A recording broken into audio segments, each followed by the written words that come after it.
And we are live. Hey, you guys.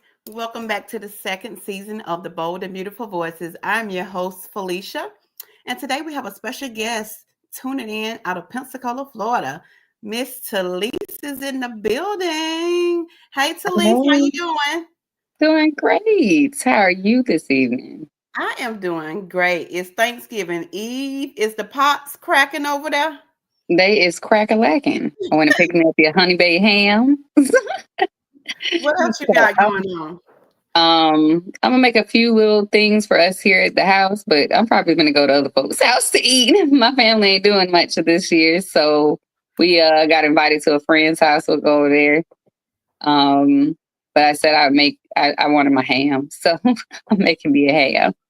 Cooking is a lot. It takes a lot of energy to cook. And unfortunately, I don't have any family coming in this Thanksgiving. So me and my kids, we're gonna cook and we're gonna be up all night, but we're gonna make it do what it do. Hey, do what you got to do for the family.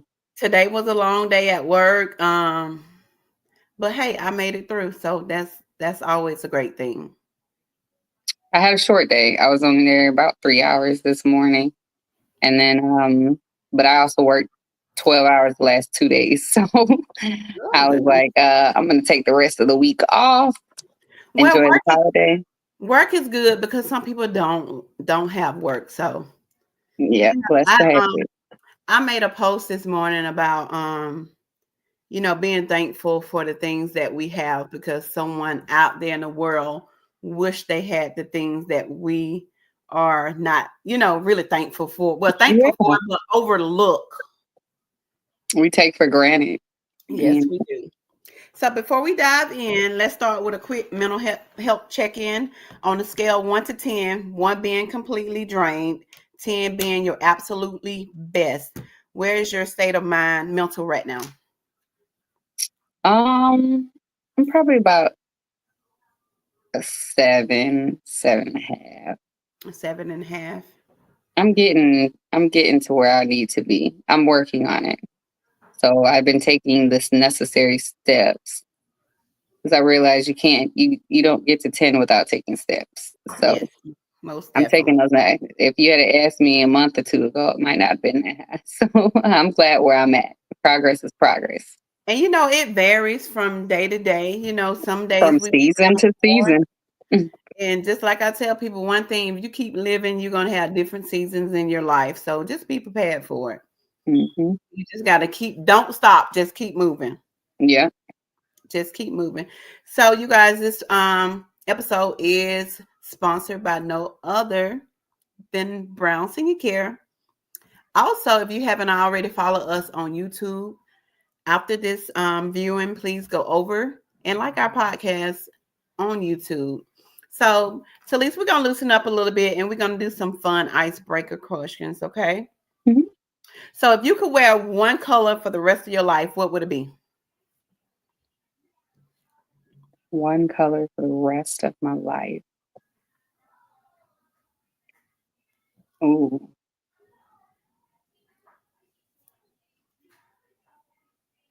Mm, that's hard. Is it? Yes, because I think about seasons. Like I think of clothes in seasons. Um,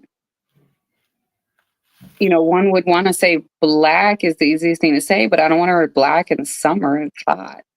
Then so I think I would probably do for orange, Orange. like a For all burnt, seasons? like a burntish orange. Okay. Yeah, Okay. What's your go-to comfort food or snack? my go-to comfort food.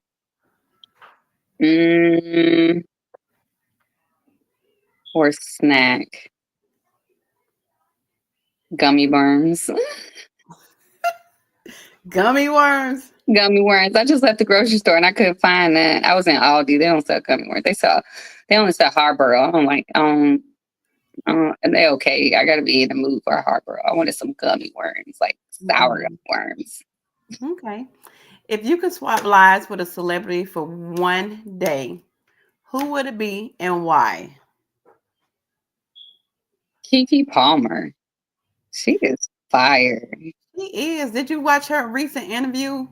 I watched bits and pieces of it. I watched bits and pieces. I haven't watched the whole thing through, but watching bits and pieces of it, I just like her realness. Yeah. I just like her realness, like slubby or not. She just has always kept it real and creative. She's Hmm. very creative. Yes, and she has all kinds of talents that I love, from singing to Yeah, acting to hosting. You name direction. it, she Like the can do girl it. is a multifaceted Yes, one. the girl is girlying. Bossing. Okay. Yes, big boss. So, what's one fashion trend you think should make a comeback? Ooh, one fashion trend that should make a comeback. From everything that I know about fashion, everything has. Hmm. Every single thing in fashion history has came back in some way, shape, or format. Um, but if there's something I say that should always stay in place is just a basic white button down and pencil skirt look. It's never gonna go out. Like I love male pencil skirt. I love a pencil skirt too. Like or You for a made me man, it would hungry. be slacks. It would just be some black slacks behind it, but like a good pencil skirt and a white button down, you can Yeah, never go wrong. I don't care if you're going to church, you going to work, even if you just going to hang out with friends, you could throw some tennis shoes on with it, and it just goes. It's versatile to me. yeah, it's So gonna yeah, do what it's supposed to do. So, tell us about a dream vacation you a want to go dream vacation. on. Oh, I'm planning that right now. Tell us about it. I want to travel the world for a year. I want to country hop for 3 or 4 continents. And we live in one, country, but we'll travel around for 3 or 4 months in that area. Hmm. Um, so I want to go to South America, Africa, and Europe. Hmm. Um, and maybe even hop over to Australia. I'm like I'm on the fence with Australia. It's just the big animals. Like it feel like you're going into dinosaur land, them spiders, like it's just too many prehistoric stuff going on there. But I definitely want to travel the world for a year, and immerse myself in different cultures. For me and my daughter, just to realize how much we have to be grateful for, Hmm. and how much more is out there. Yeah, exactly. That's great. So everybody has that go-to song. What is your go-to song? Um, I love you, Jesus. Who sings Like that? I can't think of who actually sings it, but it was a song that my grandma used to sing all the time. And I randomly will be just walking around and sing it off the top of my head. My daughter does it randomly now. um, One of those old Southern churches. hmm Yeah, my grandmama had me right there. yeah, It's I nothing love like those it. Southern churches, though. I love them. It's nothing like it. And it's not like complicated words to the song. It's just repeats itself and it emphasizes itself, and it's um, clear and precise. They say what they want and they ask for what they want within the song, and that's really what it's all about. Being simple. He's not a complicated guy. No, he's not. I'll tell people all the time he's the on time God. You know, Yes, he is. people in life, they want things to happen so fast, where I believe everything happens in God's timing. So I tell people just to chill, relax. If it's going to happen or if it's meant to be, it will.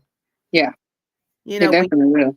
when you rush things, that's when things, tend to not go as well or as you planned.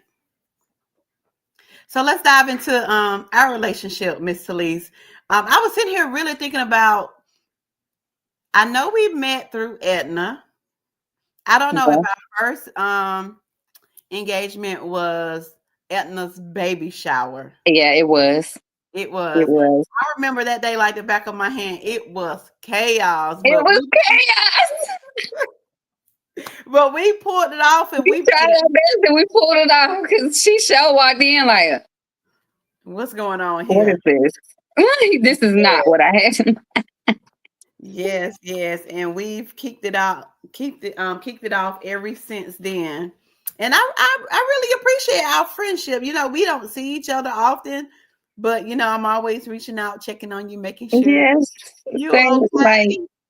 I appreciate you. You came through for me in important times. Yes, So I and me as definitely, well. Especially, hey, I don't got no business clothes. Let's go shopping. You dropped everything, and you was like, okay, let's go. Cause I call you, hey, my stylist. So if I need to know if something looks right, I'm gonna call Tulisa. yeah. And one thing about it is you're always gonna tell me the truth, and I appreciate that. You remember those white pants you tried to put me in, and they I were so do. tight. I And I do. was like, I got so discouraged, and they was really pretty, but I was just like, I need to lose some weight. And I was beating myself up so bad. And you was like, chill, you're losing weight, different material fits different ways. And I kind of like let up off myself. But it's those moments like that that I always remember and I'm appreciative of. I will always appreciate you. Even though I saw the pictures and video later, like months down the line, I Hey, appreciate you. it was hilarious, but those are, to me, a lot of people ask me why I record everything and why I always take pictures. And I explained to them one day those pictures and those videos is going to be the only thing that you have of a person. So why not? Why not? It was hilarious. I took great care of you, but I was You did. laughing. I was laughing. You did. I mean, we've had some amazing times, even like New Orleans. Oh my gosh, we had so We much fun. we had a great time in New Orleans. We need to go I back. just saw those pictures again, and I was just saying, like, we need to make a trip of our own. Yes, We definitely do. Because it's we not had expensive to go to New Orleans, so we need to make another weekend trip, overnight trip for it. it's not expensive, and the funny it's funny now. The end of our trip, we was what, about 3-4 minutes shy of getting left. I was so mad. You had us going the opposite way, and I'm like, no, no, no, no, no. This is the minutes keep going up, girl. I was stressed out. I was like, Lord, when we gonna come to Oh New my Orleans? gosh! But we made it. We made it, and I was tired. You hear me? We was all tired, child. I think we all took a nap on the way back. I told you and Ella, I was like, you guys go ahead and run. I'm behind you. Just don't let the bus leave me. So we're gonna dive into into your life a little bit. So we know that you have recovered from a very bad accident. And it wasn't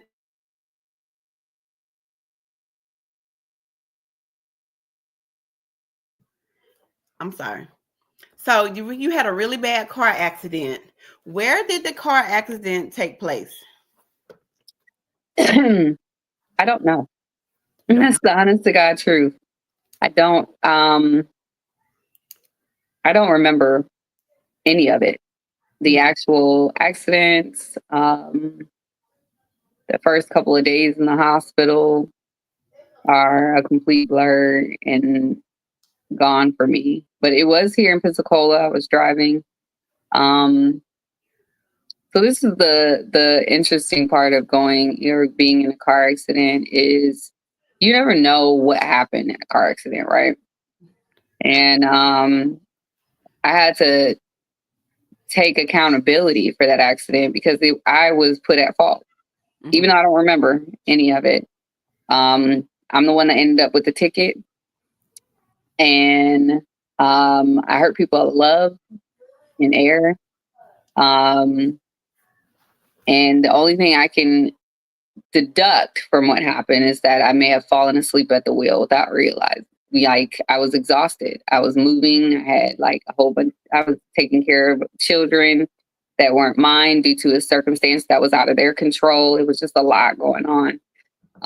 So I was at fault for the accident. And that was probably one of the hardest parts of recovery is no longer beating myself up Yeah. for the mistake I made. Mm-hmm. Um, because, that's just not, you don't ever want to be that person. Yeah, at fault. Yeah, you don't want to be that person at fault. But then also at the same time, people say some really off the wall stuff to you Mm-hmm. when they don't know the whole details. Mm-hmm. So the comments people would say to me in regards to like, I would have done this or I would have that. You don't know how you're going to respond to something until you're in it. Exactly. You don't know how it feels until you're in it. Mm-hmm. Um, I literally just had a similar conversation like that today with my aunt. She had knee surgery and she has a walker, which is what I had for a few months. Mm-hmm.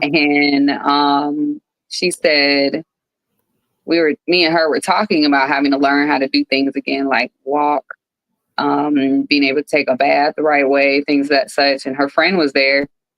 And me and my aunt are on the same page, like, yeah, you got to do this and you got to do that. And I'm like, I had to learn how to walk over again. I had to learn how to brush my teeth again. I had to learn how to get the strength to open a refrigerator. Simple things that we just take for granted. Exactly. Being able to go to the bathroom without having a seat next to your bed. Like these are things that people take so much for granted. Mm-hmm.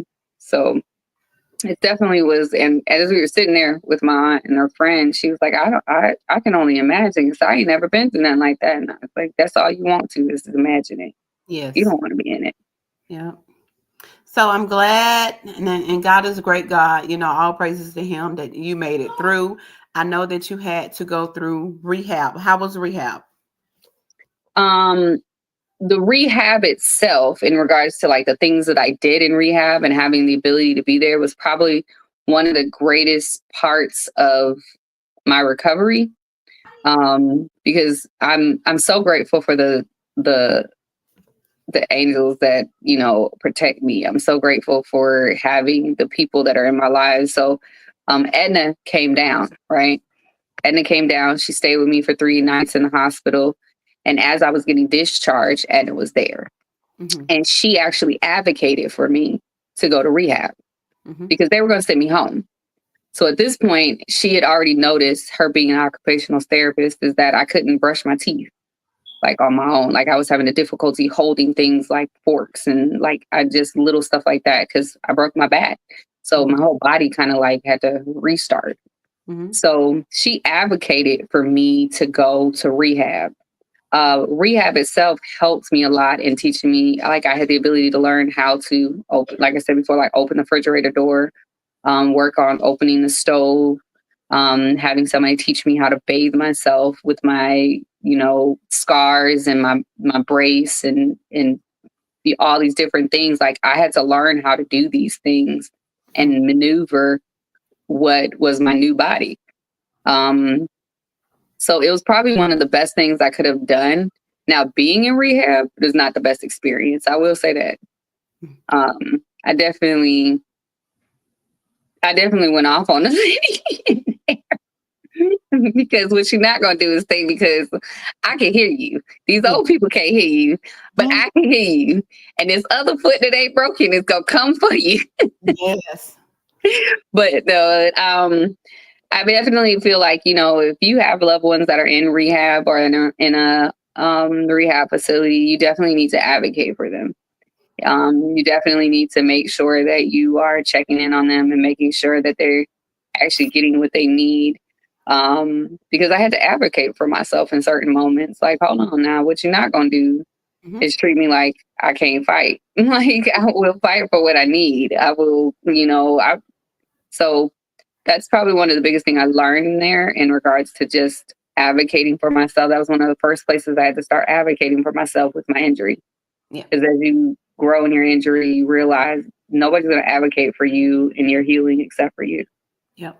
And I'll tell people, someone made a post in a group that I'm in, and her mother had broke her hip, one hip, and she needed to go to rehab.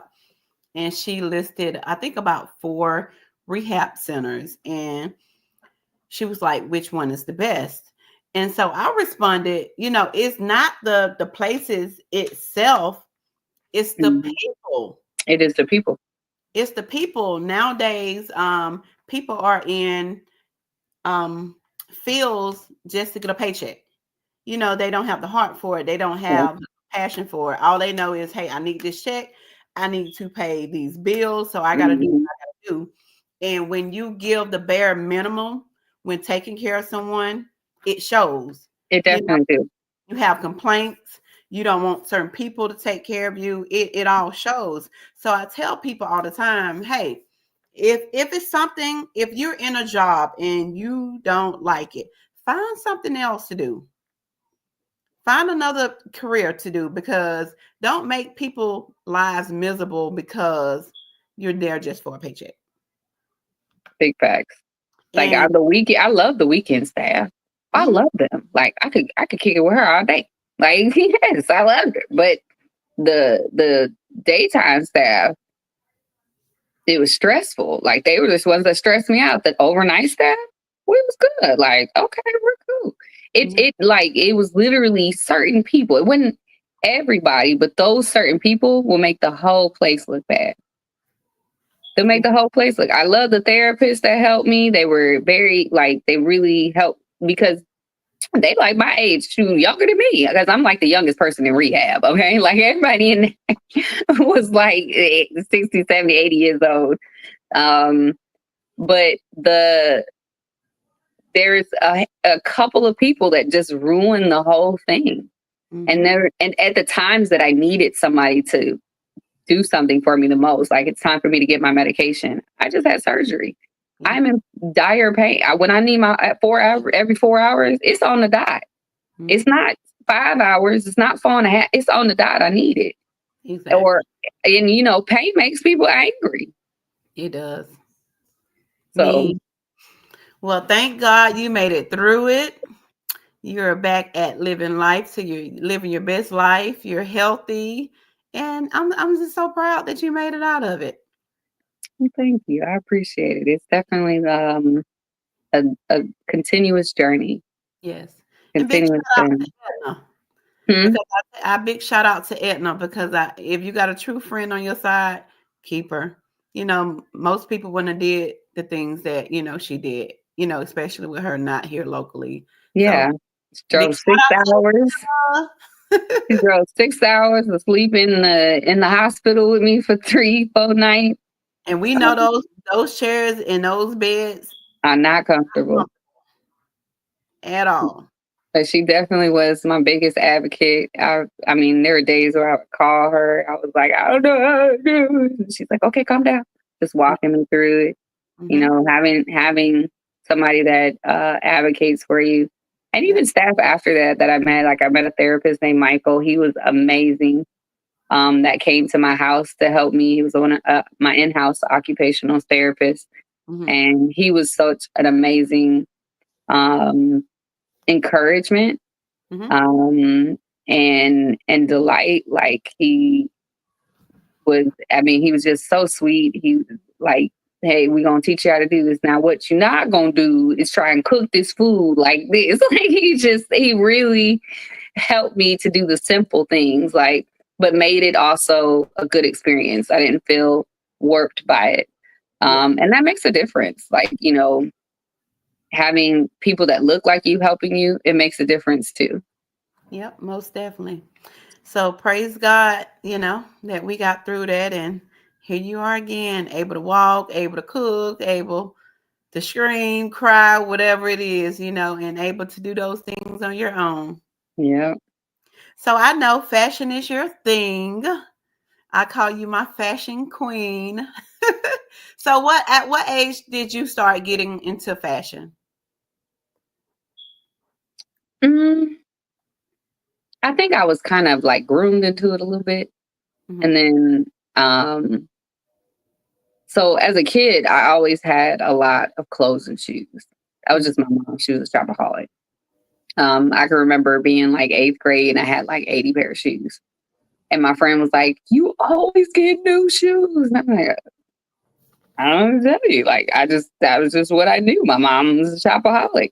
Mm-hmm. And then I think when I got in high school, I went to, many people probably know Barbizon. I went to a Barbizon class, started modeling a little bit after that, did some print work, and really started getting more into fashion. In college, I did a couple of fashion shows, um, and attempted to go into a modeling career. I wasn't as successful as I wanted to be because I realized I wasn't that desperate for it. I don't think I had that much drive for some of the things that they have to go through.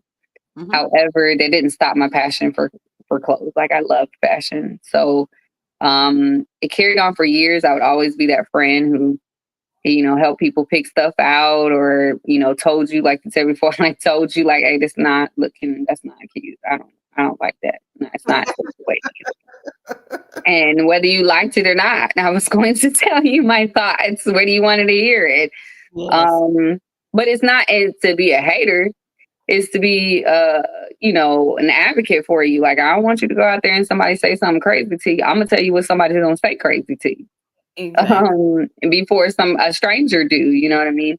Um, so I think it really started in kind of high school. Like, I was the kid that I was walking around in stilettos in high school. Like, that was High my school. thing. Yeah, in high school, I was walking around in stilettos in high school. I was creating my own clothes. I remember one of my favorite pair of jeans.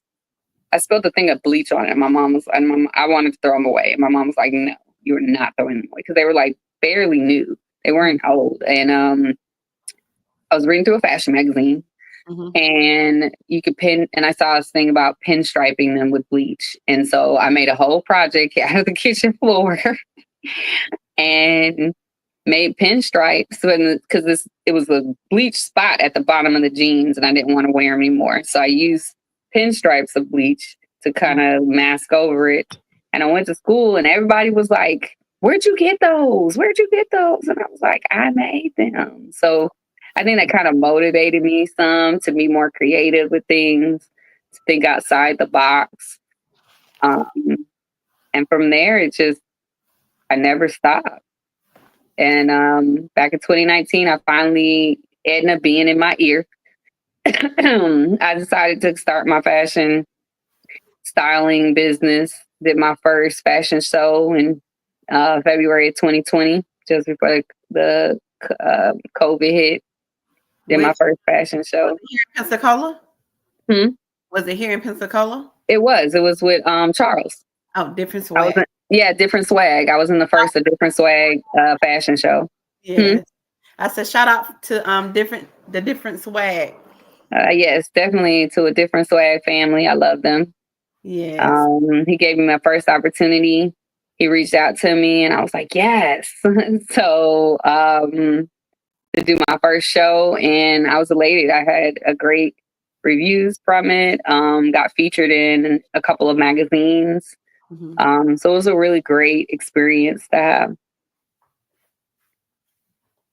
So who is your favorite designer? My favorite designer, Hmm.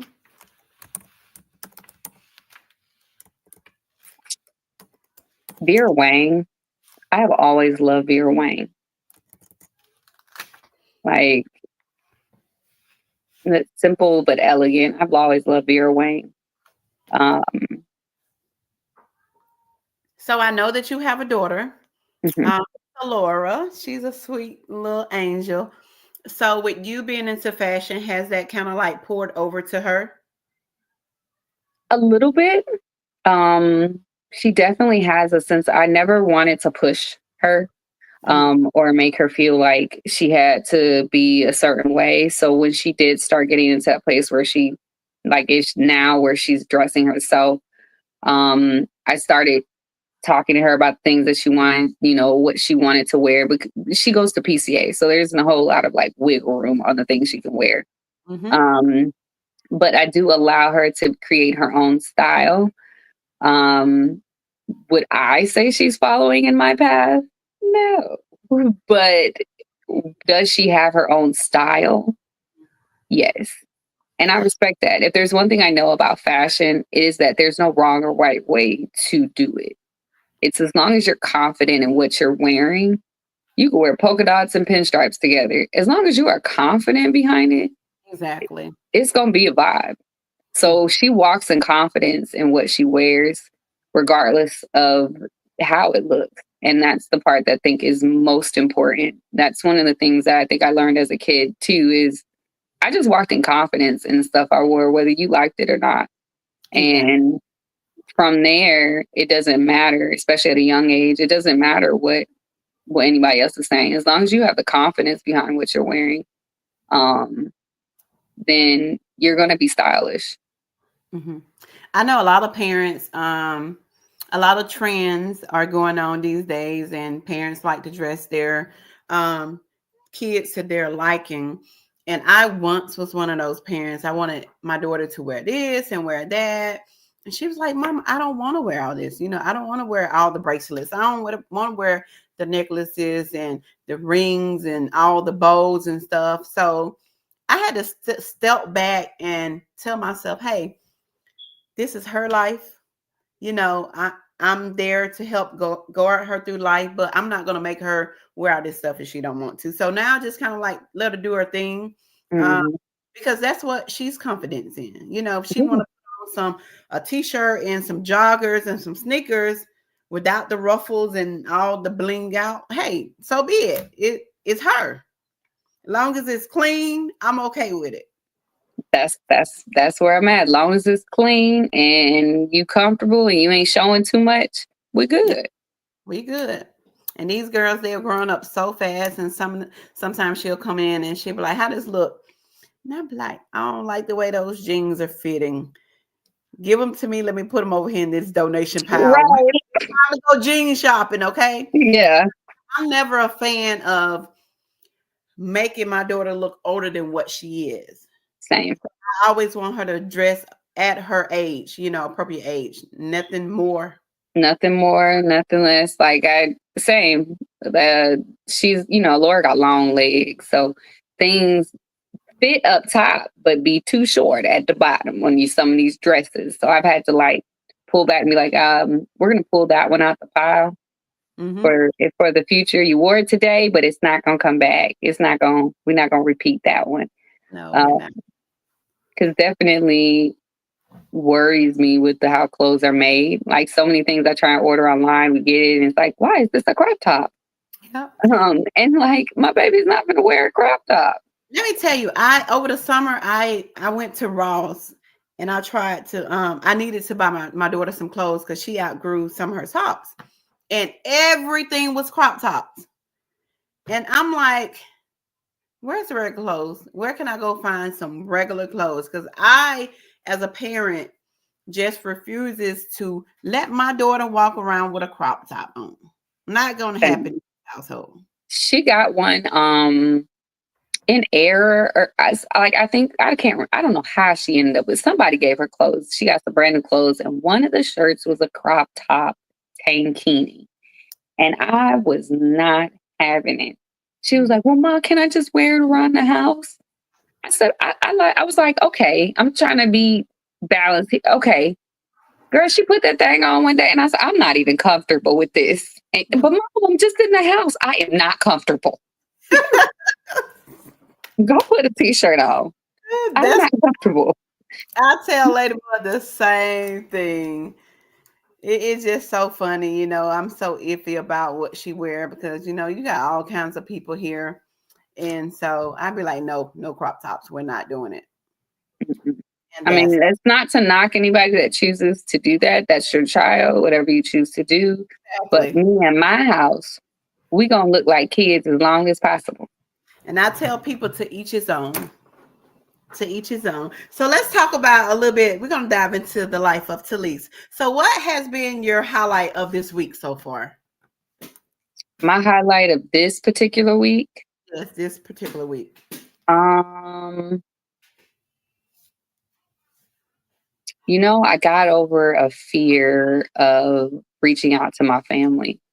Mhm. That's the honest to God truth.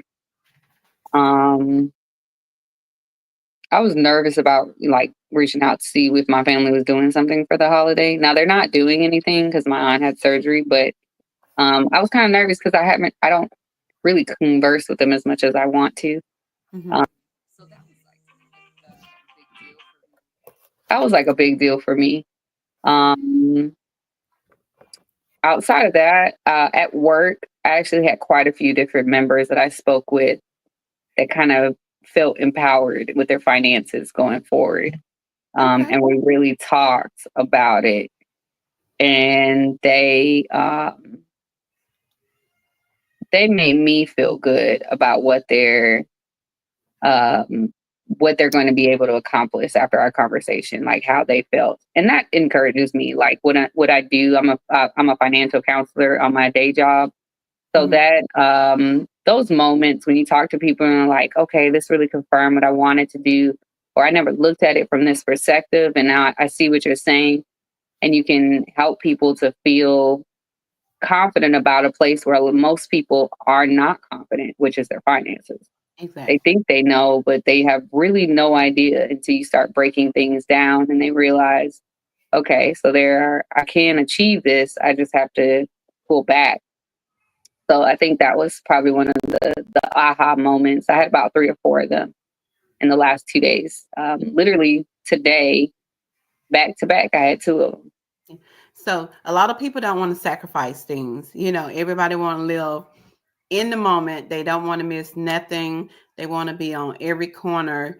And as you age, you want to live that life now, and you don't plan for the future. That when you get older, you're working at Walmart, or you're loading the carts, or you're pushing them back in. And I'm a big believer of, I take a lot of sacrifice. I sacrifice a lot Mhm. of things. I'll be in business 4 years in January. I have not, well, it took me 3 years to take a vacation because I was so in tune in building. Mhm. Because if you don't do the work, who's going to do the work for you? So a lot of people don't want to sacrifice. So let's go back to when you said that you was hesitant about reaching out to your family. So after you reached out to them, how did that make you feel after making that connection? Good, really good. Um, some people don't realize, when once there's been trauma that existed, it doesn't just go away. Mm-hmm. And so many people just kind of like pretend like it never existed or don't talk about it. Um, and that person that the trauma hit the hardest is left to deal with it by themselves. But that doesn't mean that they want to. They didn't impose it all on themselves sometimes. So, but I also realize like part of wanting something different is doing something different. Mm-hmm. So I did something different this year. I actually reached out in advance. I felt good. And I'm so proud of you, because that takes a lot. Everybody family have drama, and God knows my family is going through some drama right now. And sometimes you just got to be the bigger person, and take that extra step and make that phone call or try to get people together, even though if it don't work, deep down that you tried. Yeah, So I'm proud of you. thank you. So after overcoming such a tough time, with your wreck and your accident and things, what is your perspective on living life to the fullest at this moment?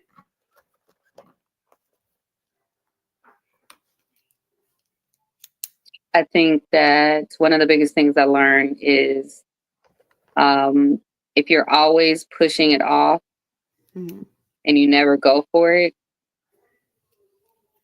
then it's not always going to be there It's not. for you to be able to do. Not everything is always going to be there for you to be able to do. And there's so many things that I pushed off.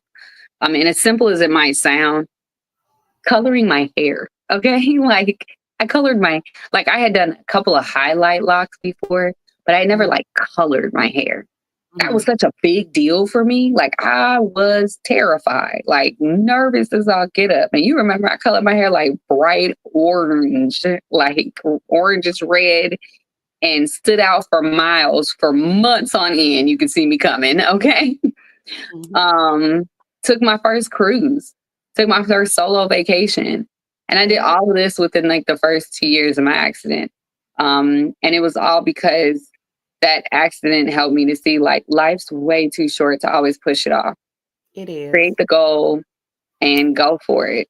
Um, and that's where I'm at now, i.e., the idea of traveling the world for a year. Like, I would have never thought of that before. Like, Mm. honestly, it never would have crossed my. Like, I was thinking, I'll wait until she graduates high school and then we'll go on a trip. Like, that was that was going to be like 12, 15 years from that moment. Like, in reality is, why am I waiting? Why am I pushing it that far off? Why not work on that now? So I think from the perspective of just going for what you want and not letting anything that's going on around you deter you. Exactly. Because time waits for nobody. I after the kids father passed, I sat around and I let 2 years of my life just go away. And I had to have a wake up call. Time waits for nobody. Yeah. You still have to live life. So, it took me a minute to get where I'm at today, but I got there. I got there, and you know, I I have two adult kids and I have two small kids. So with my small kids, we're gonna live our best life together. So if I want to go to Jamaica next year, and if I don't have anybody to care for them, guess where they're going? They're going to Jamaica with me. Yep. Those are my kids. I never want my kids to be like, well, mama always took vacation and she never did anything with us, you know. And I tell them all the time, baby, we're gonna be fine and we're gonna live our best lives together. And that's just what it is. Yeah. There's one thing I'm grateful for is that before the accident, I did travel a lot with Allura. Like, she had been to like 8 or 9 states before the accident even happened. We Mhm. were constantly like on the go. Like, I remember having a few friends reach out to me, like people I didn't talk to on a regular, and they'd be like, "You inspire me because you're always taking your kid and going somewhere." Dude, I Mhm. just want to leave Pensacola and go somewhere. Like, I Yeah, love to travel. I grew up as a military brat, so I enjoyed traveling. But I had always been just in a driving radius. Like, okay, if I can drive there comfortably, then I'm gonna go. And the I think the accident pushed me to hop on flights and get out the country type stuff, like mindset. Like, I got to see the actual world, and all my trips can't be revolved around seeing family. Like, we exactly. need to go do stuff. So, Experience new things. So speaking of goals, it is so crazy that we are nearing 2024. Where did these 25, go? I, a whole year is just, it went by fast to me. Yes, Sunday is December, the last month of the year. I cannot believe it. I was laying in bed the other night and I was like, wow, just trying to recap the year, and like it went by so fast. So speaking of goals, what are some personal goals you have for 2025?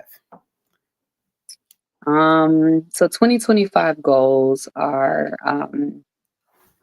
build my insurance business on the side. I do life insurance now. So definitely build up that business, that second stream of income. I want to pull back from how much I work at my day job, like doing overtime, really focus on the business side of things. Um, I would like to, I think I want to decorate my house for real. Like, I've never truly felt like I liked the way my house was decorated. So I think that's something I want to just make my new focus. Hmm. Is just really enjoying my home. Like, I haven't truly enjoyed my home since the accident the way I should, Okay. because it's always been about like keeping and moving and going and going. And I Hmm. think it's time for me to just really enjoy being the homebody because my homebody is enjoying my room. Like I want my whole house to feel like my room. Yeah, So it's as simple as it might sound. Um, I know how to travel. I know how to get out and make a quick deal to go somewhere or something. But um, I think this year I really want to stay in and enjoy being in because I know 2 years from now, after that, I will be on the go. yeah. I will be on the go. Um, I only have like 2 trips planned for the year. I have a wedding that's out of town, and then a trip to go home to Michigan. But outside of that, I think it's just focusing on home and getting my home to a place where it's just I love it. Like I see so many people's homes, and like I don't feel like my home looks as homely as theirs does. So Mm. as simple as it might sound, my focus on my money is Give me my money. get my money and decorate. You know, Oh, um, it might sound simple to others, but it's definitely like what I wanted to get accomplished. And of course, in the process, by the end of next year, I'll have paid off all my debt. So that's probably going to be one of the biggest things is I will be debt free, and that's way more important to me exactly. than the traveling, than like new things. Like a debt free feeling is what I had before my car accident, Hmm. and it is something that cannot be explained how great it feels. Exactly. And I personally know you, so I personally know that you're gonna knock all those goals out, and I'm gonna be on the sideline rooting for you, girl. I'm so proud. So we're just gonna dive into a little girl talk, okay? So I want to know, Miss Talise, are you single? I am single, single, very single. Okay. Yeah, but So I'm enjoying that. so are you single dating or are you single single? Oh, I'm just single, single. I'm not interested in dating. Okay. I'm cool off the dating scene right now. Uh, Do you do you think dating is harder now versus 10 years ago? oh yeah, 100%, 100%. Because I can't. I'm not going to ignore the red flags anymore, or I'm not going to dismiss the little things anymore. Hmm.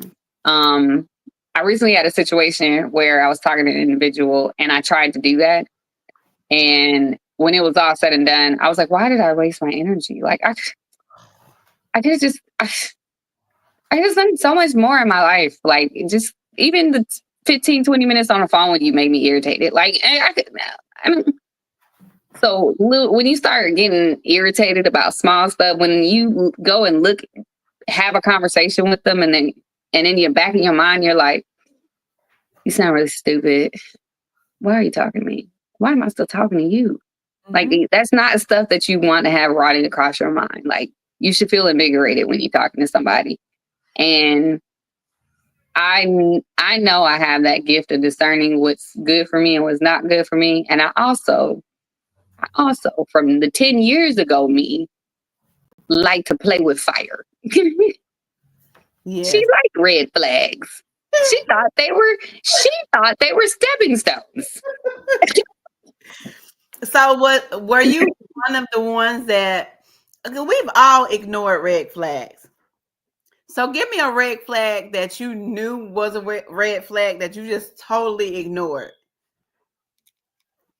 Um he said I guess I gave something that somebody said.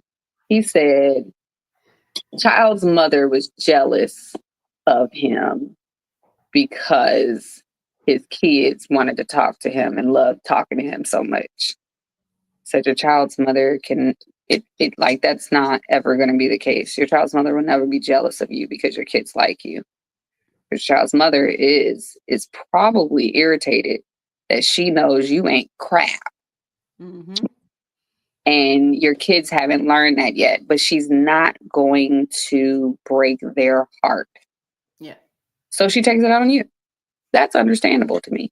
It's not understandable, but that is where that would lie from. But the fact that you think that a woman would be jealous of you because you have a relationship virtually over a phone with your children and she's physically there every day, it's probably one of the stupidest things I've ever heard.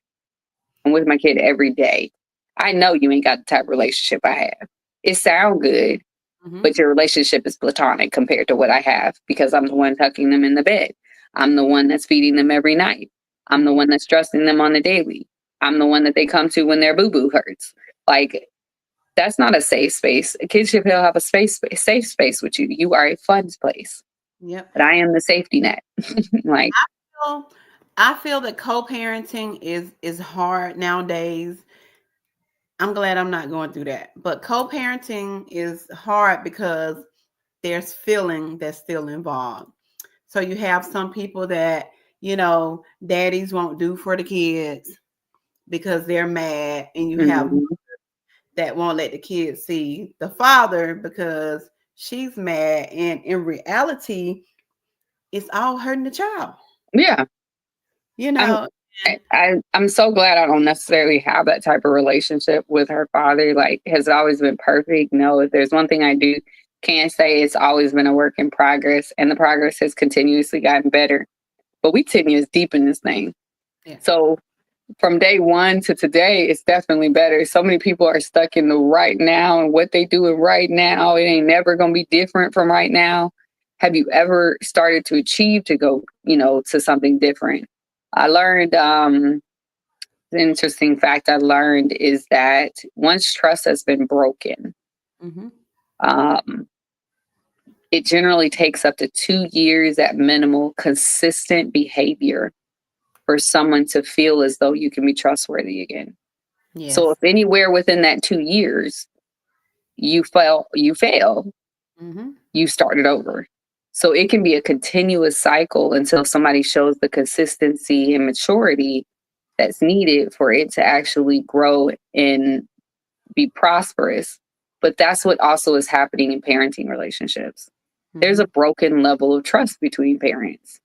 Um, at least me personally, that's how I feel. Like, there's a broken level of trust. And there's certain levels to trust. Like, part of that could be, I trust that you're not going to put my kid in harm's way, but I don't trust you going to pay for something you were supposed to pay for. Like, Yeah. those are different levels of trust. Um, so I think when you look at it from that perspective, there can be a lot of hurt that can follow behind that because you have a plan and somebody doesn't do what they're supposed to, or vice versa. Like that, it falls a lot more.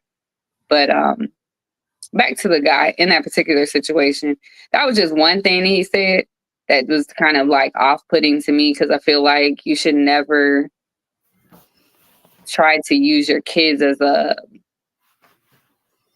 some type of pawn or some type of like one up to somebody. Like, that's not what they are. Hmm. That's not how they should be used. Like, that's not how you should use anybody. So I think it's more of communication, being not being able to communicate things and not being able to comprehend. A lot of people lose out on a lot of great people in their life because they don't know how to do those two simple things. If you keep it real from the beginning and just have that open communication, things will be fine. If I tell you, hey, I got a situation going on, it ain't looking good, or whatever the case may be, I done told you my honest truth. mhm, So then it's up to you to to decide if we want to stick around. exactly. But a lot of lies and not communicating and Mhm.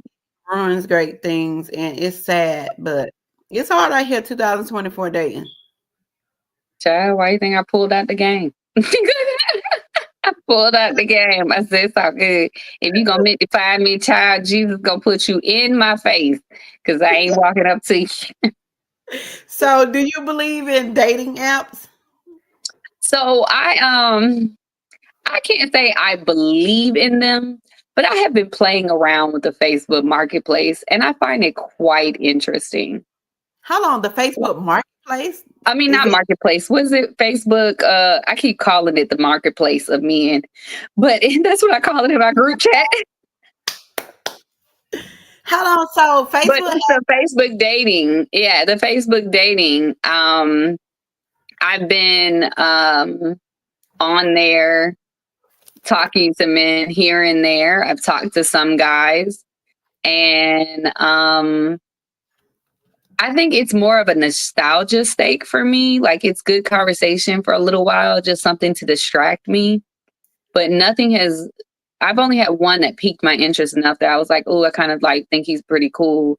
But it lasted for so long and texting on there. I was like, I'm bored now. Like we've been doing this for too long. Like we were doing it for like 2 months, 2, 3 months, and we like never exchanged numbers. He never. I'm not gonna ask you for your number. Mm-hmm. So he never asked me for my number. And I just finally said, hey, I think this isn't going to work. Mm-hmm. Even though I really enjoyed it, it was just not moving. And I already knew he lived out of state. Like I be talking to people in different states, just like it's not gonna work out for me. I can't do long distance. I already know. Like little stuff like that.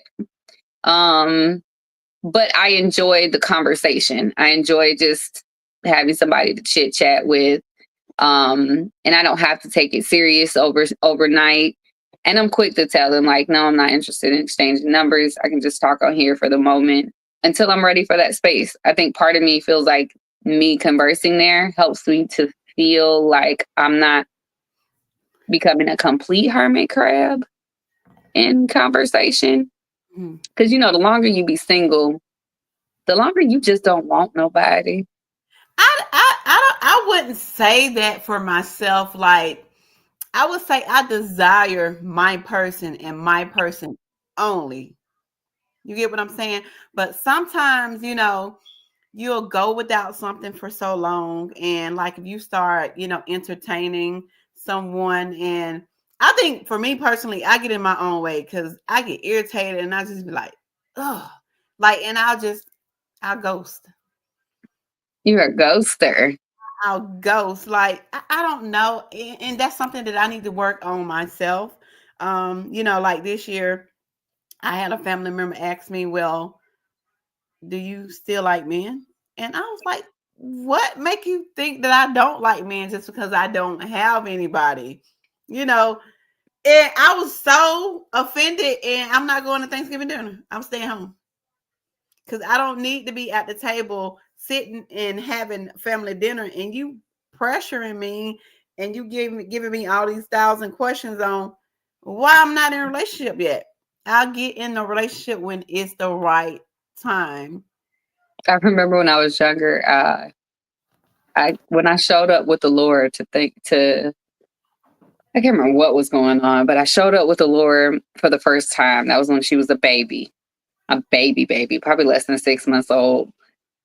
Why did my auntie say, girl, I thought you was gay? Why would you think that?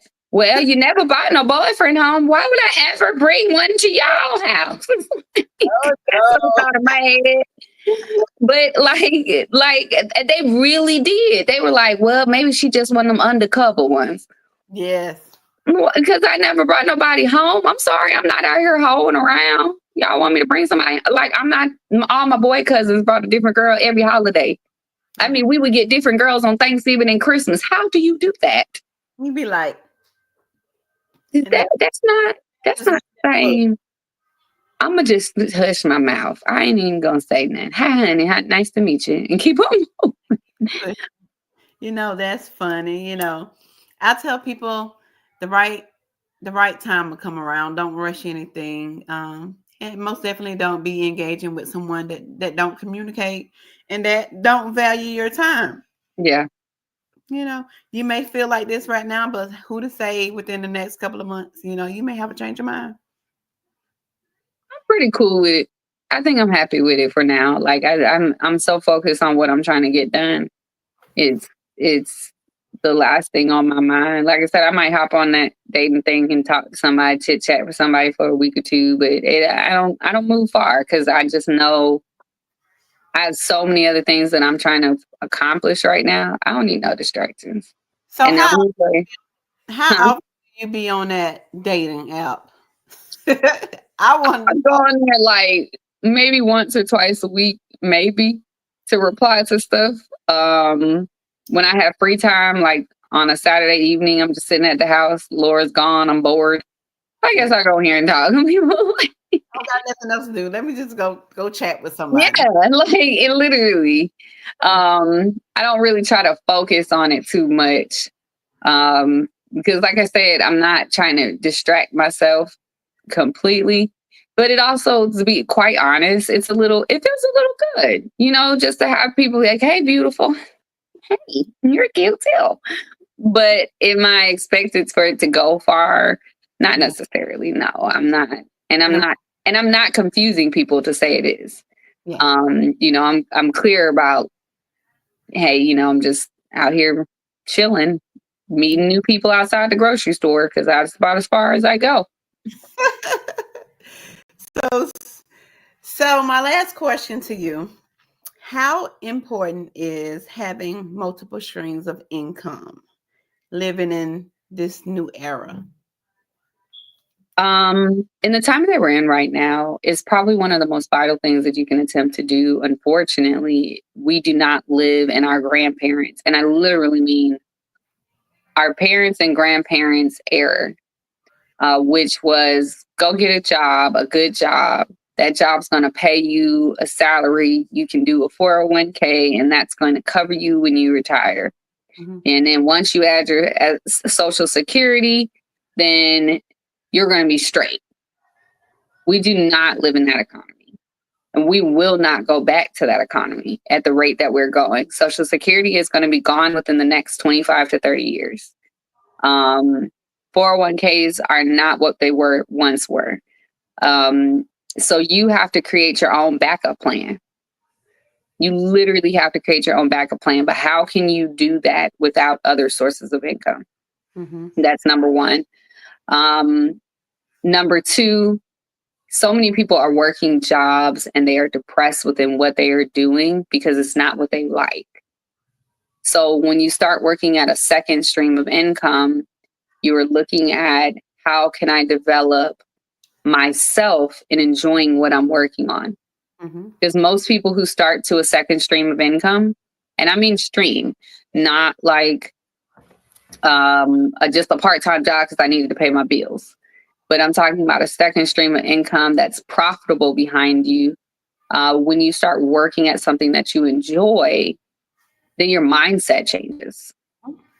Your mindset changes. So no matter what that might be, maybe you are working two jobs at different companies, or maybe you are doing your own business, or maybe you have started into a different career field. You're trying to create a transition, like myself.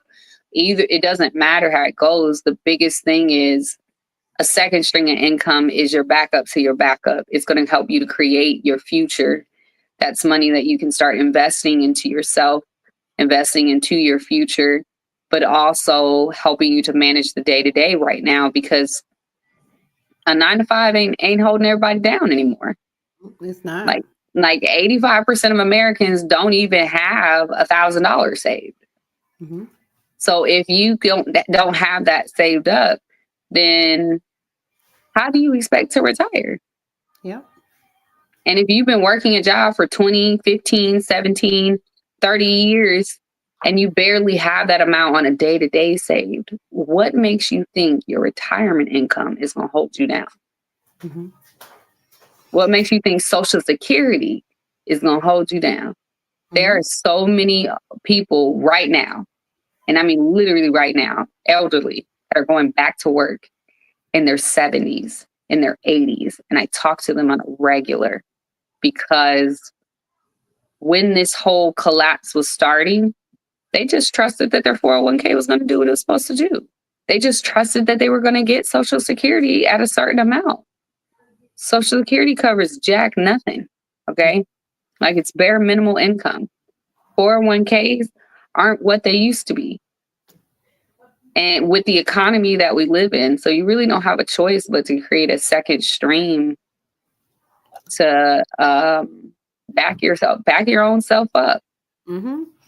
So I know you mentioned earlier that you sell insurance. Can you tell us more about that? Yes. So sorry. I I currently have an agency that I'm working with, and we do term life insurance. I am able to do a financial analysis with you to help to look at your current budget, where you're at, and help you to determine what changes you may need to make that can help you to reach your financial goals. But additionally, with the life insurance, that's what I focus on. Life insurance is so, so, so important. So many people dismiss it because they think to themselves, well, I'm young, I ain't gonna die. Okay, please tell that to the woman whose son got shot. Mm-hmm. Please tell that to the 20-year-old who died in a car accident. Please tell that to my coworker who literally lost her child on a vacation when they jumped off a cliff. Like they were on vacation, jumping off a cliff, like into the water, like anybody else would. You know what I mean? Like having fun, and did not make it out. Like you can't tell when your day to go is going to happen. But if you're willing to sacrifice, a few dollars now, you can ensure that the people who are depending on you will not struggle because you're no longer there. Mm-hmm. And that's why it hit me the most after my accident. Like, had I died, was there going to be enough that would have supported my child for the next 15 years till she graduated? No, because it was just my group life insurance from my job. 2 times your salary that's not going to last for 10 years. What is that? $90,000? That wasn't going to 80, 90, maybe $100,000. That wasn't going to last for 10 years. Mm-hmm.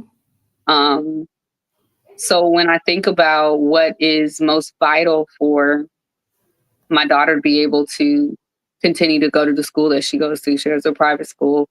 When I think about who's going to provide supplemental income to her father so he can take care of her, at least somewhat to the level that I attempt to do so. Who's going to,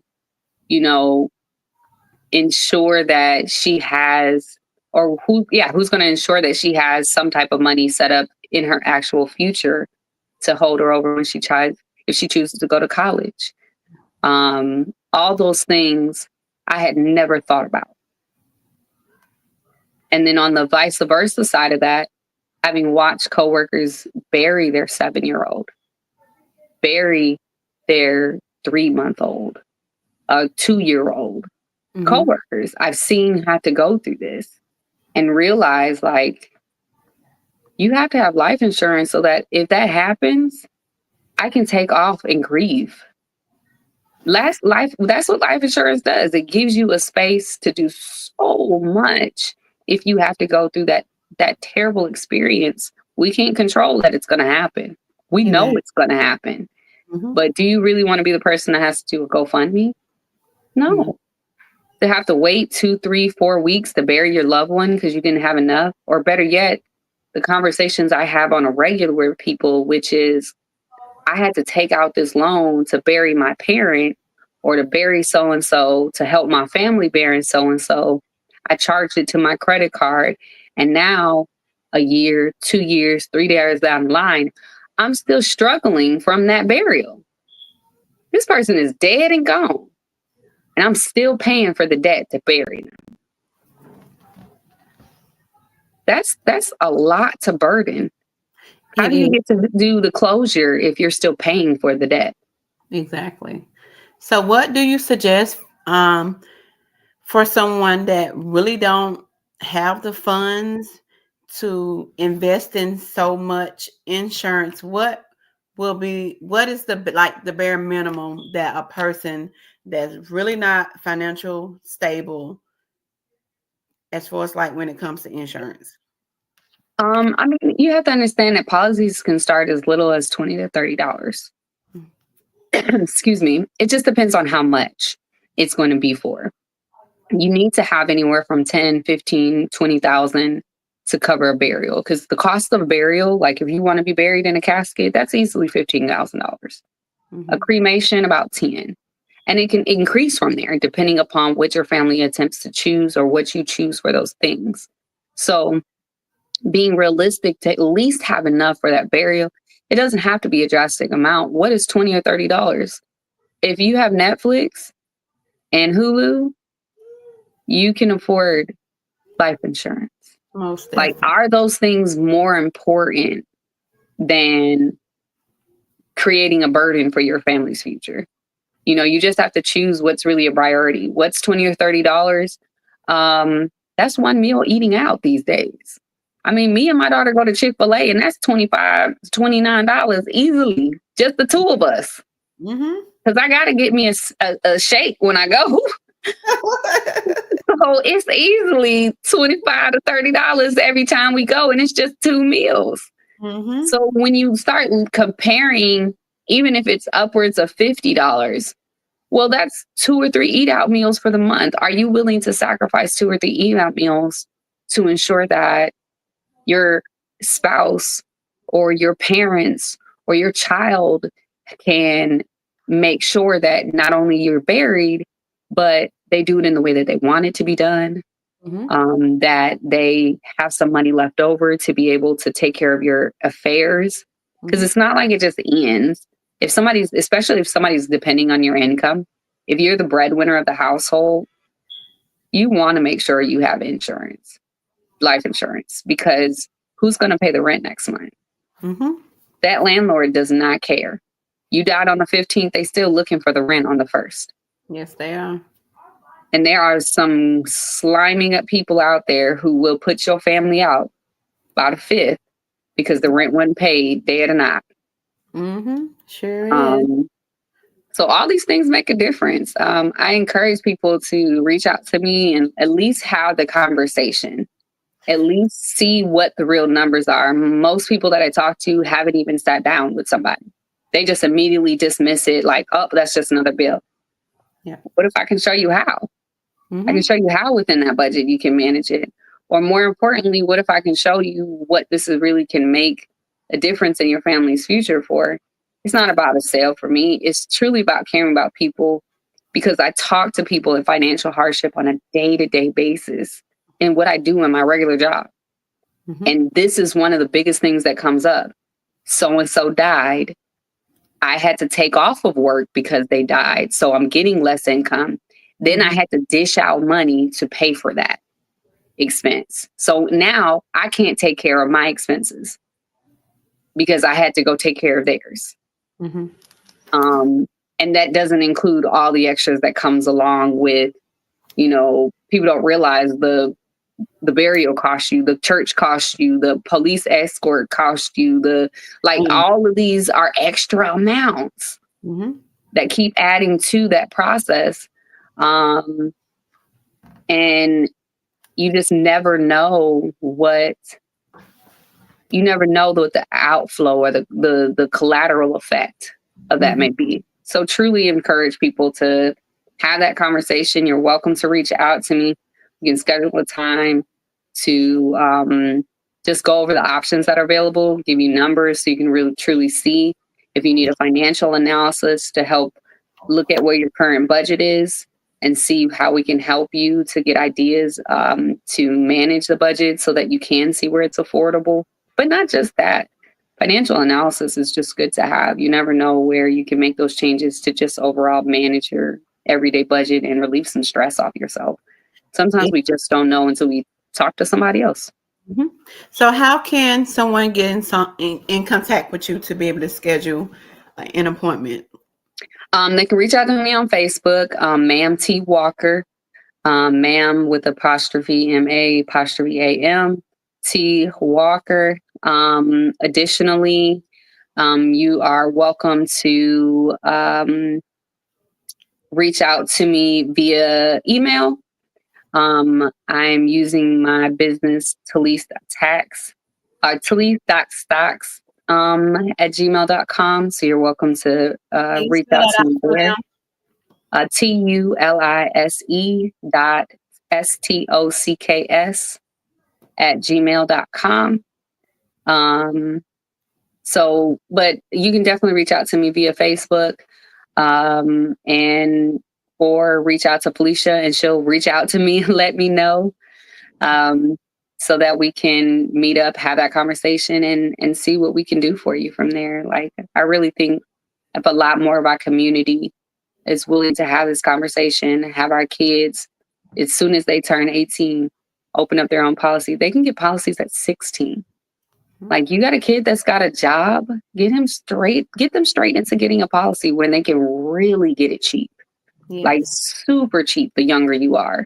Mm-hmm. Because you don't want to end up like me, where after you've injured yourself, after you've been diagnosed with something, you can't get the same coverage anymore. I'm blessed that I got coverage, but it's not nearly as much as it would have been had I got this coverage before my accident.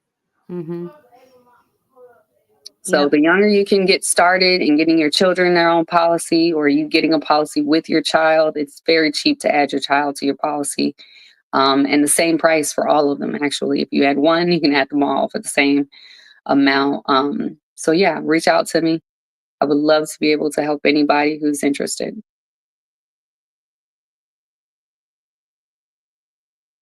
I can't hear you. Most definitely, everything is confidential, you guys. You don't have to worry about her running off telling your business to X, Y, and Z, because everybody has been or had a hardship in their life. And, that's nothing to be ashamed about. Everything is fixable. So hit my girl up, you guys. You don't have life insurance, the bare minimum. What would you say, 20,000? Bare minimum Yep. 20,000. Hey, you spend that on a drive-through, one drive-through. So there you have it. It was so great that you gave me a chance to dive into the life of Miss Tulisa. I'm so glad you took the time out of your Wednesday Thank Thanksgiving Eve you. and come on this podcast and chat with me. I appreciate it. I appreciate the invite. When you reached out to me, I was like, okay, I've got to be guest Yes, yes. again. Okay, you guys. So there you have it. Until next time, be bold and stay beautiful. Bye. Bye.